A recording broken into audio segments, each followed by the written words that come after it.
Have you introduce yourself and where we are today? I'm Sam Spurlin, a partner at The Ready, and we're in beautiful Oakland, California at Responsive Conference. I'm guessing is what you were looking for, not actual geographic location, but yeah. It's so sweet to me to have you here because very shortly after first reading the Responsive Org Manifesto in 2015, I remember sitting down with you in a distant borough of New York, and you had just started on your organizational consulting journey. That was more than 10 years ago. Any reflections 10 years on? Are we both more handsome now? I think we might be. No, that feels like a lifetime ago, and I don't really remember like exactly what brought us together. But I do know we had like multiple great conversations just about what organizations could be, what they should be, how we might be able to be part of making them better. And being so kind of early in my journey and having just moved to New York City, not that you were living in New York City, I don't even know why you were there, but just like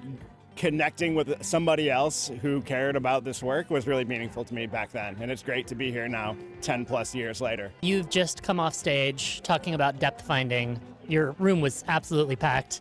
It was full. What is depth finding? What did you hope that attendees took away from your session today?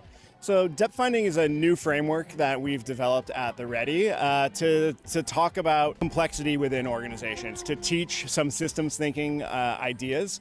And it's really just using the metaphor of the various layers in the ocean, starting in the sky, then going sunshine zone, twilight zone, midnight zone, and having those zones represent different experiences in an organization. So for example, the sunshine zone being where all the physical artifacts live in an organization and where, honestly, we tend to be most comfortable and where executives like to hang out.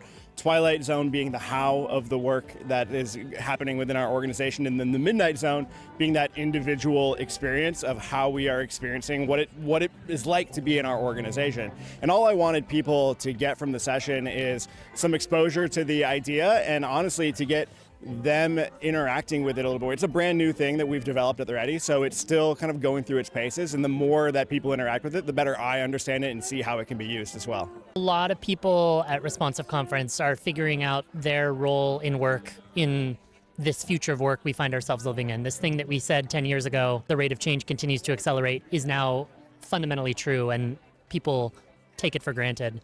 What advice do you give to organizations? What advice would you give to people listening and watching about changing their organization? So the nice thing about the fact that organizations are complex systems, complex adaptive systems, is that they can be impacted from lots of different places at once. You don't need to be at the top of an organization to have impact. Obviously, if you do have more kind of official power in an organization, the moves that you make and the decisions that you make can have kind of a bigger impact, but it's not the exclusive purview of those folks. So no matter where you are in an organization, you have choices that you can make about how you either reinforce the status quo or you push against it a little bit. And if you take this experimentation mindset around how you do some of the most simple things in an organization, you can be part of the movement of changing how your organization works. Thanks for being here, Sam. Thanks for having me, Robin. It's a blast.